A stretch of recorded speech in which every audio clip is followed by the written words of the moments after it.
So, again, we've talked about the what from the framing document, and the next thing we want to cover is going to be some of the great work that the use cases and state of practice group did over the last year, where they actually delved deep into trying to get some real data and then trying to document some of the benefits of SBOM. So I will turn it over to the team. And yes, use your mics when speaking. Okay, so first of all, what is the state of the tech right now? The state of the tech, we have audio. We may or may not be streaming. We are now live. Everything is being recorded for posterity, and we will have all documents posted shortly. Okay, terrific. So I'm Charlie Hart from Hitachi, and I've been working in the use cases and state of practices group. I have my cohort here, Audie. Hi. Right. Just to do a quick review over since our last meeting. Our initial approach was to interview various stakeholders, those who produce software, choose software, or operate software. And through those series of interviews, we assessed where people were on a maturity continuum as far as like less mature SBOMs from no visibility into what their components were into, and the use of SBOMs through more transparency and visibility into their software components. And I think, if I may add just one quick thing there, it was sort of a data-driven attempt to be data-driven on sort of the whys of SBOMs and where we are with SBOMs, and we did that by doing interviews. And I don't see Bruce here. Is Bruce here? No. So I'm not sure how Bruce managed to escape being included in the having Oracle in there, but. We did get a pretty good cross-section of companies, and I think we have some very good sort of real use case data. And it points to the finding that maturity, like the state of maturity is, if you're really mature, you're thinking about SBOMs right now, right, for the most part. And that's gradually changing even over the course of the project. So I think we had a lot of work to do to set the foundation. And from that, we determined various benefits to having SBOMs, including cost, less unplanned, unscheduled work, security risk, avoiding known vulnerabilities in software, license risk, compliance risk, and various high assurance risks. And these vary depending on whether you are the producer, the chooser, or operator of software. And once slides are available, there's a table early on. Yep. Okay. So there are varying benefits. I mean, there are certainly common benefits and classes of benefits that you can categorize quite easily. But there are different benefits for each class of users. Whether you're the producer of the software, the acquirer of the software, meaning the procurement department or the legal department or whatever, and the ultimate operator of the software. And I just wish you could see the slide, because I think we can all agree Alan is probably the greatest slide creator, fastest slide creator of all time.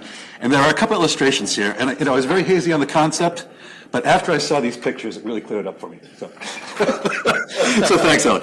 But the bottom line is there's a lot of benefits, and they do vary quite a bit from what phase of the software acquisition operation process that you are, what perspective you're taking. Good.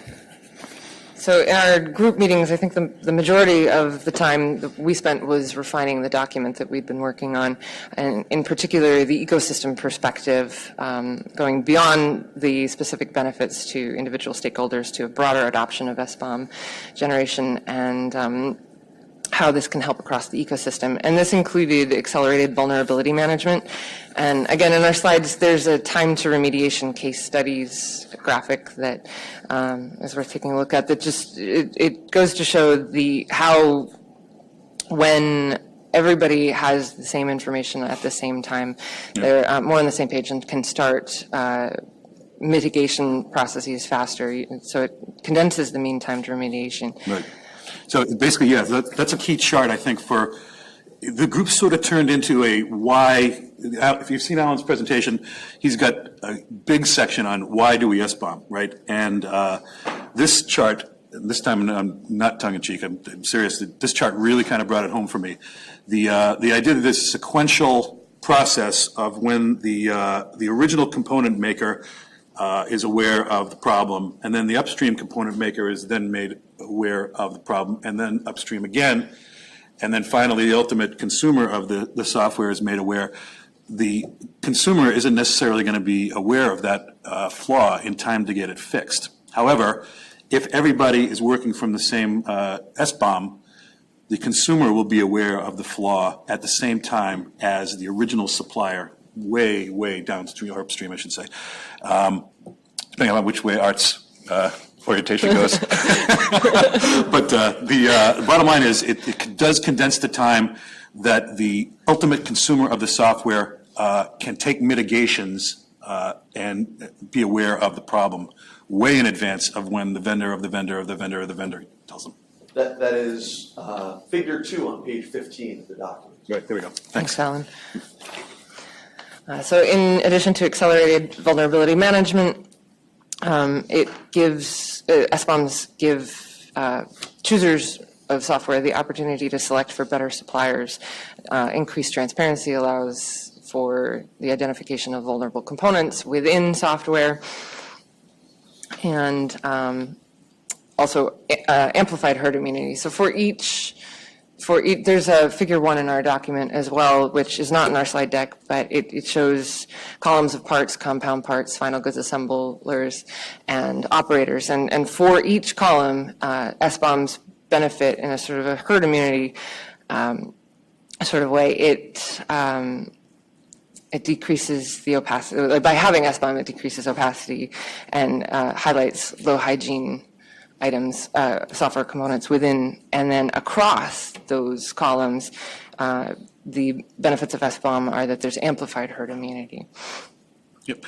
I think, the ecosystem is, it's a little bit nebulous, but the idea is that it's very similar to sort of a biological system where you could look at, sort of survival of the fittest. The best suppliers will eventually become the ones that everybody uses. And, infant mortality will be minimized. Those who have not had a chance to immunize their software because it's too new will be somewhat protected because all the rest of the software community has already done some protections.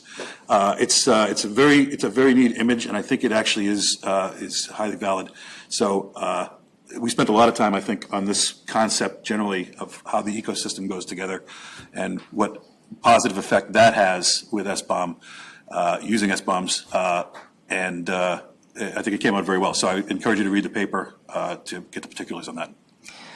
In addition, it helps with weathering when suppliers do go away. So if you generate an SBOM on creation of your software or compilation, if a software company goes out of business, it's still available to the operators, and even long after companies can no longer provide technical support. And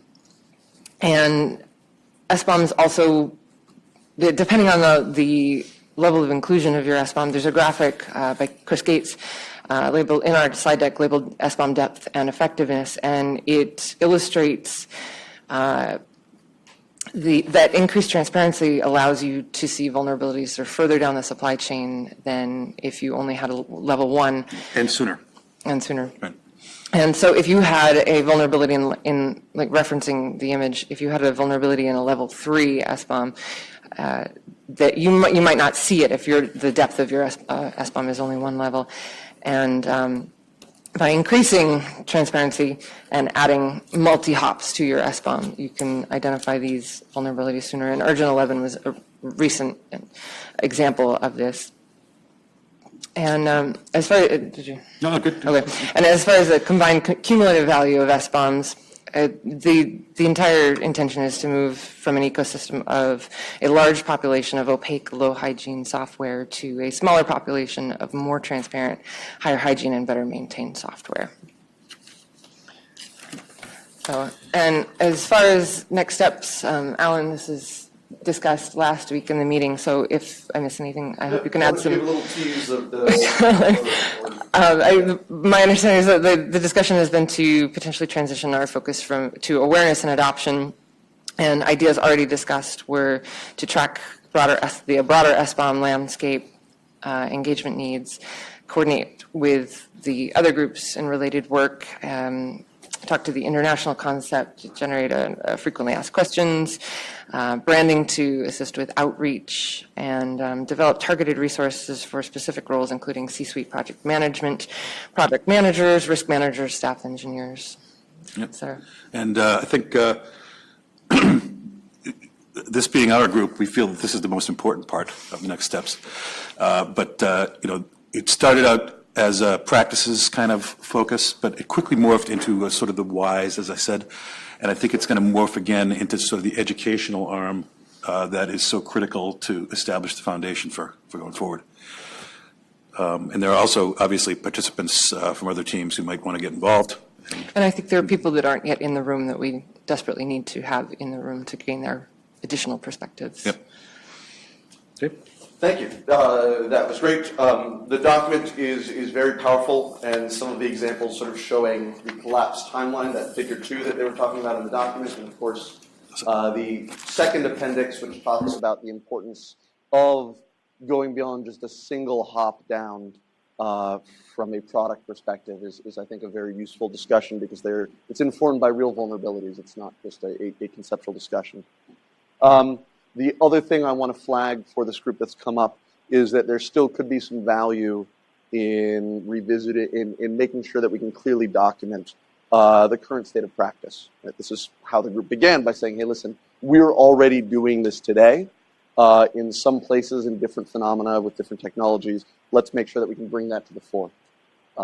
And certainly as we move to talking in a little bit about some of the demonstrations, we want to make sure we can continue to capture all the knowledge that's in the community.